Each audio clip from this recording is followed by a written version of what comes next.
So, ladies and gentlemen, today I'm going to show you exactly what sort of process I had to go through in order to get a job with none other than Ed Lawrence.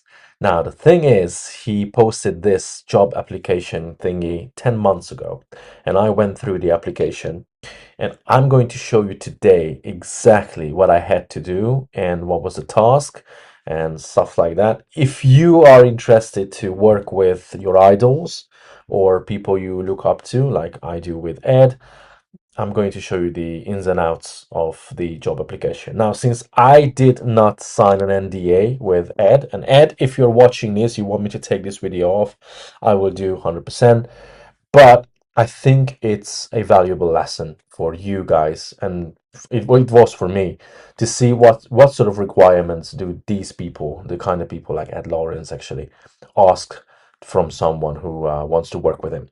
Now, long story short, let me tell you the whole thing from start to end, and we'll find out at the end whether I got the job or not. So he posted this video, sorry, this post 10 months ago. There was a link here, but unfortunately that link is not valid anymore. So I had to look through my Google Docs in order to find the requirements that he posted. I was able to find it, so this was it, and these were the requirements. So he wanted us to check out this channel, which is called the Internet Made. There we go, the Internet Made Coder. So this was the channel that he wanted us to roast. Yeah, that was the first thing. He said, can you roast this channel and tell how would you improve their strategy and one mistake that you think they are making? And give me a feedback on this thumbnail. So that was the third thing. And the title, that was task number 4, and how to improve it. And then task number 5 was basically, can you give a feedback on this intro and rewrite it if possible?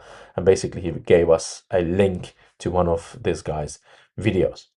So what I did, okay, I'm not going to show you the whole thing again because the way I did was basically I took 36 minutes just to go through the whole tasks that he has given me.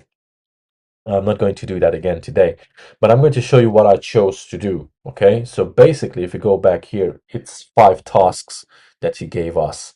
Um, I knew that Ed likes to use his own preferred system. So if you go back to Ed Lawrence's channel and go to the live section here, you can see that sometimes he does channel roasts. So basically, he roasts his viewers' channels, and for that he uses a criteria, a 12-step criteria. Now I made a copy of that criteria. This is it on the screen. So basically I stopped the video and I copied everything from the screen, and I went by his criteria when I wanted to complete the tasks that he's given me. Now I'm going to show you the grades that I have given to all sorts of things that I checked out on the guy's channel. Okay, and I found that the email collector landing page where he collects his emails and his offer landing page lacks in a few things, which I'm going to show you in a second, and communication as well lacks. That was due to the fact that I found grammar errors. So I'm not going to get into much detail with the rest. You can do it for yourself. I'm just going to leave this on the screen. So this is what we've been working with, this person's YouTube channel. Shout out to him, actually. And I felt a little bit intimidated, to be honest, because I always had small YouTube channels. So I made my money with YouTube channels that were not bigger than 10,000 subscribers. My biggest YouTube channel to this day is 9,700 subscribers. And I'm making money off of that. So I was thinking, how am I supposed to come here and roast a guy who has literally 300 times more subscribers than I do? But that was a task. So that's what I'm going to do. Now, why did I give this guy 2 out of 10 on his email collecting landing page? I'm going to show you this. This is it. That's his email collecting landing page. So if you go here, you can find it here, newsletter. This is the one. Yeah. So the reason why I gave him 2 out of 10 is because it's not because the design, everything is perfect here, absolutely fine, totally fine. Seriously, it does the job. However, from my point of view, and this is my educated decision, okay, why I gave him 2 out of 10 is because of these links up here. So the whole purpose of a an email collecting landing page is to collect emails, right? So he does everything perfectly here and everything perfectly here, not too over the top. Obviously, it's fine. The submit button is beautiful and nicely flashing out there, beautiful blue, but we have links here. And the problem with this is things like Developer's Brain, Bootcamp, Algo University, Internet Made Club. These are interesting titles. So if people come here and say, okay, join the Internet Made Club, gain exclusive access, cool, yeah, join the newsletter. What's this here? So, in my opinion, I was thinking you're doing the opposite of collecting people's emails. You're just telling them that there's more. Click here first. And most people will definitely click there. Or you will lose some of your potential email subscribers because people are going to check this out first. So, yeah, that's why I gave him 2 out of 10. Now, if I go back, here we go, to his offer, okay, this is his offer page. Going to show you again from the top. This is his offer page, okay? This is where he's teaching people how to become a Python developer in 6 months with no CS degree or experience. I love the fact that there's a VSL. I think a VSL is a must, especially nowadays. And clear and short, but to the point headlines are number one. So he does that extremely well. But the reason why I gave him a 10 is sorry, a 2 out of 10 is, first of all, it's too long. Yeah, I know that's what she said, but long story short, it's too long. So if somebody wants to become a Python developer, they already decided that by halfway through. Yeah, I know that some people think, from my point of view, some people think that over explaining what's in the thingy and who's it for, that's a must. But I think, and I found that you don't have to. If your content did the job and you explain people how good you are, you don't need things like, let me show you this. Yeah, because if somebody has come to your newsletter or the email collecting landing page, they have given you their names and emails, and you sent them a few emails, or you sent them an automation or welcome sequence per se, they should know exactly that what's your name and who you are and what you're doing. Unless you obviously run ads, that's a different story. But from my point of view, this whole thing is extremely useful real estate that you are just wasting. That's my opinion. Okay. And again, same thing. If you want to sell this course, nobody gives a damn about these things anymore. That it's valued at 297. Have you ever sold this at 297 at some point or at any point? Do you have proof that people actually paid you 297 for just this before, and now you're including in this into the course as a bonus free of charge? No. So let's not use this tactic from 2010, because that's basically, that was, I don't know, 16 years ago. Nobody believes this anymore. This is no good. So people are educated right now. So that was the reason why I said to myself, why do we use this? Um, Let me just go back again, and I will show you real quick. Yeah, way too many different colors, way too many different sizes of text and colors of text and colors of buttons as well. And I didn't like the fact that the buttons were red. Let me check. Yeah, every single button is red. Again, this is my finding and my own opinion. Okay, I'm not being a jerk, but that's how my testing went in the last couple of years. Red buttons deter people from clicking. Easy as that. And also the background as well, from my point of view. Again, I emphasize that this is my point of view. This is not set in stone. It's bright. So if, let me just check this out. Okay, I'm coming from this background here. It's a black background or a dark background because I'm using dark mode on YouTube. So if I click on this link right here, right now, because I want to become a developer. Now this is bright. Now imagine that I'm watching this on a mobile phone at night when I have the time to check out these things. Now it's going to flash into my eyes big time, right? Now, if I go back here, just real quick, okay, Python developer, average salary 100,000, good. Again, a different letter, style, different colors. Yet again, it's way too much. And then we're playing again with these. That's why I didn't like it. So from my point of view, I didn't like the fact that, and yeah, and the mistakes, grammar mistake, enroll today. So for 10 months, he didn't change it. I'm not sure whether he got our response or anybody's response from Ed, but again, enroll. As far as I'm concerned, enroll is a double L. And that's a huge L from his part that he didn't check this out. Okay?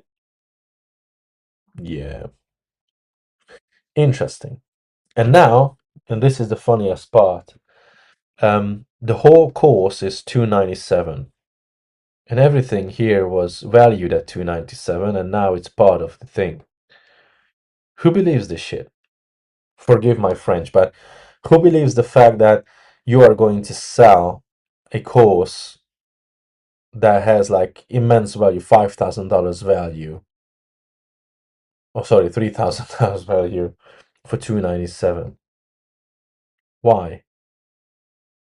Why don't you just simply turn around and say, dude, this is 297. I value my work for 297. This is what I'm going to give you.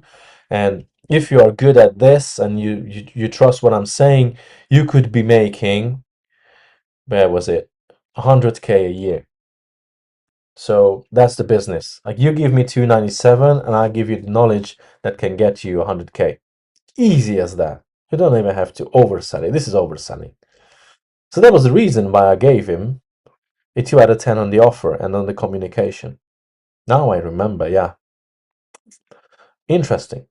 Now, once I posted this to Ed, this 36-minute job thingy, basically responding to this, my feedback for the thumbnail as well was there. Which I'm not going to get into too much detail, but I could talk about this again. Too many colors on the thumbnail. The study thingy is yellow and black. This is blue, and then again, this is orange. Why do we have this ghost here? Um, no point. His face expression, that's fine. That's okay. Use faces, but then again, white background, sorry, white background, black background, a little bit red here, too much going on. The rise of software engineers that do nothing. That was a good title from my point of view. You might be able to use something like a question, like this is why you want to become a software engineer, and it's not what you think, something like that. That could be more thought-provoking, but I think the thumbnail was something that literally killed it there. But let's see. At the time, it was 2 weeks old, this video, and it got 3,200 views. So let's go back now and let's see where that is. So it was 10 months ago. Ah, here it goes. Dude. So the thumbnail was shit because he didn't change it and he barely got, since then, he barely got, let me just go back. He barely got 400 views on this. So the title and the thumbnail was shit. Probably that was the reason why Ed wanted us to check that video out, because if you look at it this way, all the rest of his videos that week performed way better, and this one is just down the line. Crazy. Okay. Anyway, if this guy is watching this, I'm not trying to pick on him. I mean, that was the job that we had to do at the time in order to get a job with Ed Lawrence. Let's not forget that. But it tells you a lot. Anyway, so once we did that, okay, we had another letter coming through that asked us to send Ed a 5 minute introduction about ourselves. So that's what I did. I told him who I was, where I live, what sort of channels I'm running. Um, Also, I told him about my accolades, who I used to work with, how many students I've got, how much money I made teaching YouTube and copywriting and email marketing, webinar optimization, stuff like that. And once I did all this, I've got a response from the man himself, which came to me in a form of a comment onto this video. Okay, lo and behold, check this out. The man said, "Thanks. I'm afraid the team can't have channels in the same niche as me, but appreciate your application." Yeah. So basically, the man himself, the big boss, the number one person on YouTube about YouTube, my idol, Ed Lawrence, thought that I might be his competition, thus, I'm not getting the job. Interesting because I don't think I'm a competition for him, and I will never will be. Uh, just due to the fact that I idolize the man way too much to do anything to cross him or his path. But at the end of the day, I appreciate his response and I feel flattered. Um, but unfortunately, I didn't get the job. As far as I'm concerned, somebody else got the job. A lady got the job, as far as I'm concerned. But correct me if I'm wrong. If you know the full story, which I'm grateful for, because that person now works with Ed Lawrence, and he or she has got the best job in the world from my point of view. But I wanted to show you exactly what the process was, just in case if you guys are wondering if you want to work with your idols. This is how easy it is to get in or get close to these guys. They don't want you to show them in your diplomas or your qualifications or your university degrees. It's just a couple of simple tasks that you need to complete. So I'm not sure whether I would have gotten the job if I wasn't in the same niche at the time as Ed Lawrence was, but at least I've got an experience and I could tell you about this. And Ed, if you're watching this again, I'm just telling you, if you want me to take this video off, I'm going to do it more than happily. But at the end of the day, I just wanted everybody to learn about you, learn about the process, and maybe be brave next time when somebody like Ed Lawrence posts a job application. So thank you so much for joining me today. There's going to be a video here that you go and watch again, or yeah, whatever. Enjoy, have fun, take care. I'm too tired, man. I'm way too tired. Okay, I'm out. Take care. See you next time.